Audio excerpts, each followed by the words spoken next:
ever pondered how your phone might be altering you? It's a somewhat chilling thought, isn't it? But it's a question that's increasingly important in this era we live in, an era marked by the rapid growth of the digital revolution. Our phones have become more than just devices. They are now an essential part of our lives. They are our alarm clocks, our calendars, our entertainment centers, and our main line of communication.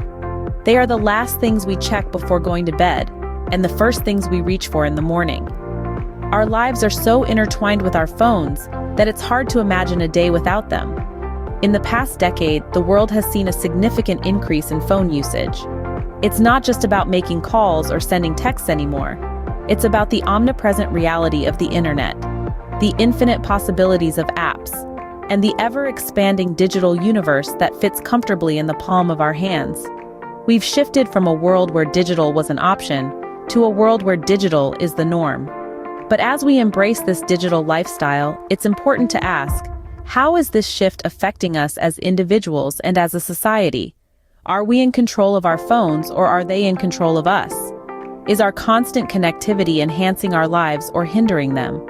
These are the questions we need to consider as we navigate this digital revolution. Our phones have revolutionized the way we live. They have made our lives easier, more efficient, and more connected. But like any revolution, it comes with its own set of challenges. The convenience and connectivity come at a price, and it's a price that's often hidden in the shadows of our screens. So, let's delve deeper into this issue. Let's take a closer look at the physical, psychological, and social impacts of our phone usage. Because understanding these impacts is the first step towards making conscious, informed decisions about our digital lives. Our phones have become an extension of ourselves, but at what cost? Technology has its perks, but it also has its drawbacks. Indeed, as we delve deeper into the digital age, the physical repercussions of our device dependence become increasingly apparent. Let's start with text neck. This is a modern age term coined by healthcare professionals to describe the strain on the neck caused by the frequent downward tilt of the head while using a smartphone. This unnatural posture can lead to chronic neck pain, shoulder tension, and even spinal degradation over time. But that's not all. Our eyes also bear the brunt of our screen time. Ever heard of digital eye strain? It's a real issue. Staring at a screen for prolonged periods can cause discomfort, dryness, and blurred vision. It can also lead to headaches and difficulty focusing. This is because our eyes are not designed for the harsh, unending glare of digital screens. And then there's the issue of sedentary behavior. Our smartphones keep us entertained, informed, and connected, but they also keep us sitting down. Numerous studies have linked prolonged sitting with an increased risk of obesity, heart disease, and even some types of cancer. Let's look at some of the studies that back these claims. A study published in the Journal of Physical Therapy Science found that high school students who spent more time on their phones experienced more severe symptoms of text neck. Another study, published in the journal BMC Ophthalmology, found a significant association between screen time and dry eye disease in children.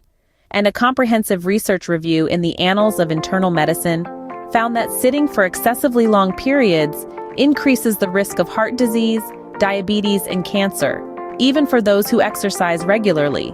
This is a wake-up call. Our bodies are not designed for the digital world we've created. They're designed for movement, for interaction, for a life lived in 3 dimensions, not 2. So while our digital devices offer us incredible advantages, we must remember that they also come with their own set of challenges. Our bodies are paying the price for our digital dependence. Our minds are not immune to the digital invasion.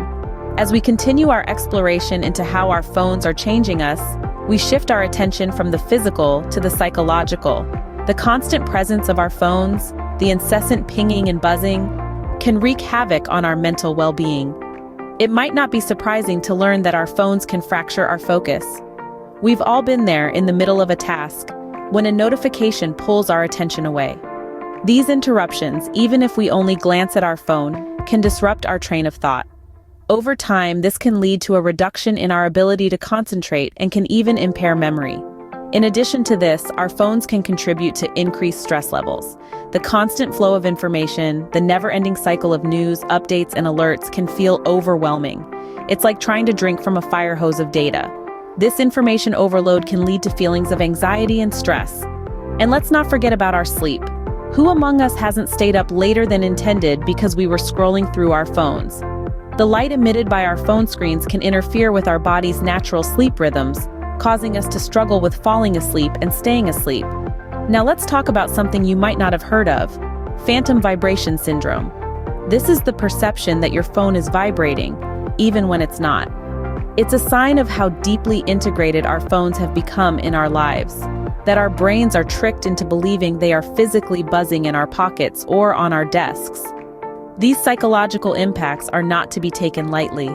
The human mind is an incredible, complex organ, but even it is not immune to the effects of our digital age.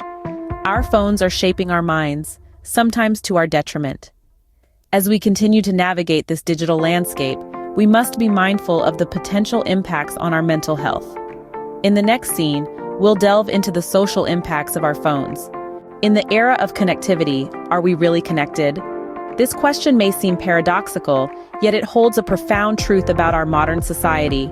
We are constantly connected, constantly communicating, yet for many of us, we've never felt more isolated. This is the social paradox of our phone usage. In the past, social interactions were face-to-face, a conversation was a shared experience, and relationships were built on personal connections. Our phones, however, have changed the very fabric of these interactions. We've replaced shared experiences with shared multimedia, conversations with text messages, and personal connections with digital profiles. Yes, we're connected, but are we truly communicating? Are we truly relating? The intimacy of personal interactions is being replaced with the convenience of digital communication. We've become accustomed to the instant gratification of likes, comments, and shares, which ironically can leave us feeling empty and isolated when the notifications stop rolling in. Moreover, our reliance on phones has changed the dynamics of our relationships.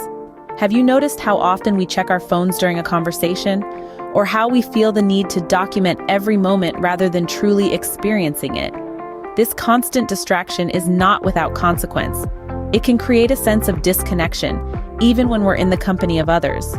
Furthermore, our phones have blurred the boundaries between our public and private lives. We curate our digital personas, often at the expense of our authentic selves. This constant performance can be exhausting and can lead to feelings of inadequacy and isolation. So, while our phones have brought us unprecedented connectivity, they've also brought us unprecedented challenges. We're navigating a new social landscape, one that's constantly evolving and one that requires us to redefine what it means to be social. We must question, are we using our phones, or are our phones using us? Are we fostering real connections, or are we just curating digital personas? It's a complex issue, with no easy answers. Our phones are redefining what it means to be social. As we continue to navigate this digital age, it's crucial that we ask these questions and seek to understand the social impact of our phone usage. It's not just about staying connected, it's about staying truly connected. Awareness is the first step towards change. And with that in mind, let's dive into some strategies to help us navigate the digital world more responsibly. First and foremost, it's crucial to recognize our dependency on these devices. We've all felt that phantom vibration in our pocket or that urge to check our screens for the 100th time. But remember, acknowledging is the first step towards making a change. Now let's talk about reducing screen time. It's easier said than done, but there are practical ways to achieve this. Consider setting designated times for checking emails and social media, rather than doing it sporadically throughout the day. Use features on your phone that track your usage and set limits for certain apps. Next, let's discuss the concept of a digital detox. This doesn't necessarily mean completely cutting off from the digital world, but rather taking regular breaks. It could be as simple as dedicating an hour each day to be screen-free, or perhaps a whole day each week. The idea is to give your mind and eyes a rest from the constant stimulation. Moving on, let's not forget the importance of healthier habits. Make a conscious effort to replace screen time with other activities. Read a book, take a walk, practice yoga, or even cook a new recipe. The point is to engage in activities that stimulate the mind and body, offering a refreshing break from the digital world. Lastly, let's emphasize the importance of balance. Technology has its benefits, and it's not all doom and gloom. It's about finding that sweet spot where we can enjoy the conveniences of our phones without letting them control our lives. Remember, it's not about demonizing our phones, but rather understanding their impact and learning to use them in a way that serves us, not the other way around. Our phones are tools, and it's up to us how we use them.